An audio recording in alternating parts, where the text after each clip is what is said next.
हिंदू समाज को अपनी बहन बेटियों माताओं बहनों की सुरक्षा के लिए जागरूक करते ये दो ताज़ा घटनाएं हम इस वीडियो के माध्यम से आपके सामने प्रस्तुत करते हैं। ध्यान से देखिए, समझिए, सजग हो जाइए, सतर्क हो जाइए और संगठित हो जाइए, अन्यथा आने वाले समय में पाकिस्तान और बांग्लादेश जैसे इस्लामिक राष्ट्रों में जो स्थिति हिंदू बहन बेटियों माताओं बहनों की है वो भारत के भी कोने कोने में देखने मिल सकती है। कुछ तो अभी से दिखाई दे ही रही है। हिंदू सजग हो जाएं, सतर्क हो जाएं और संगठित हो जाएं तथा सरकार और प्रशासन पर दबाव डालें ताकि इस मानसिकता के ऊपर कठोरता से कार्रवाई की जाए और ऐसी स्थितियों को रोका जा सके। पहली घटना है, कोचिंग जा रही हिंदू छात्रा को फराज फैज ने रोका, ट्यूबवेल पर ले जाकर आमिर संग किया गैंगरेप, लहूलुहाल हालत में नग्न मिली पीड़िता, अंबेडकर नगर पुलिस ने तीनों को दबोचा।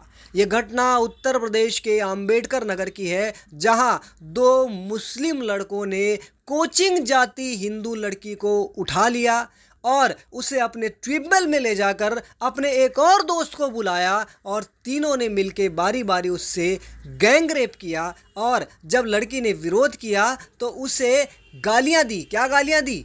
उसे जाति सूचक गालियां दी, उसे मारा और अंत में उसे उसी ट्यूबवेल में बाहर से ताला बंद करके उसी हालत में लहूलुहान हालत में छोड़कर भाग गए।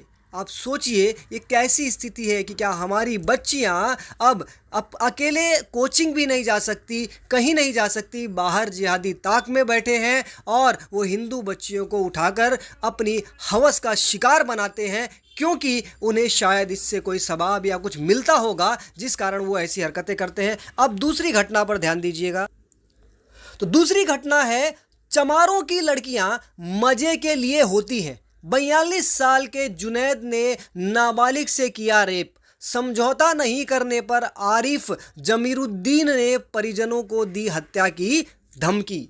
ये घटना एक प्रकार से जो ये जय भीम जय मीम की बातें करते हैं उन लोगों के मुंह पर करारा तमाचा है, क्योंकि इस घटना में, ये भी उत्तर प्रदेश के हापुड़ से ही है, इस घटना में एक दलित समुदाय की बच्ची को उसके घर से उठाकर ले जाया जाता है, उसके घर से उठाकर ले जाया जाता है, उसका बलात्कार किया जाता है और फिर जब उसकी शिकायत करने के लिए उसके पिता पुलिस के पास जाने की सोचते हैं तो उन्हें रोका जाता है, पैसे ले देकर उन्हें उसका सेटलमेंट करने के लिए बोला जाता है और जब नहीं मानते तो उन्हें गंदी गालियां देते हुए साफ साफ कहते हैं कि वैसे भी भंगी और चमारों की लड़कियां तो मजे के लिए होती हैं। यानी ये लोग क्या सोचते हैं हमारे दलित भाइयों के लिए, उन दलित भाइयों के लिए जिन्हें जय भीम जय मीम बोल बोलकर इनके नज़दीक ले जाया जाता है। और ये कहना भी गलत नहीं होगा कि इस घटिया मानसिकता का शिकार बनाया जाता है। उनके लिए क्या सोचते हैं ये बताना अब कोई बहुत ज़्यादा कठिन नहीं है।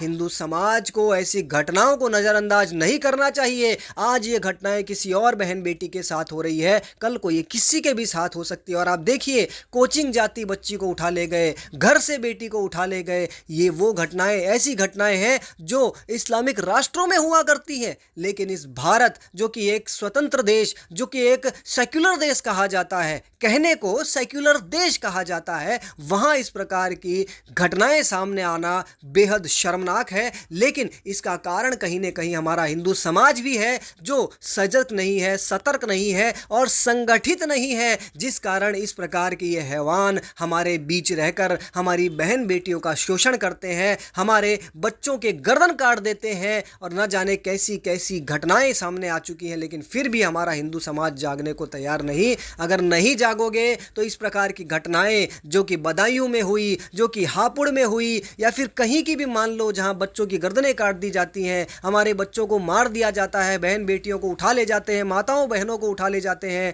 इस प्रकार की घटनाएं किसी के भी साथ हो सकती है। इसलिए हिंदुओं, सजग रहो, सतर्क रहो, संगठित हो जाओ, अपने बच्चों को धर्म ज्ञान संस्कार दो और इस जिहादी मानसिकता को पहचान कर इससे दूरी बनाओ। सरकार और प्रशासन पर दबाव बनाओ कि इस मानसिकता को किसी भी प्रकार से कंट्रोल करे। जय श्री राम।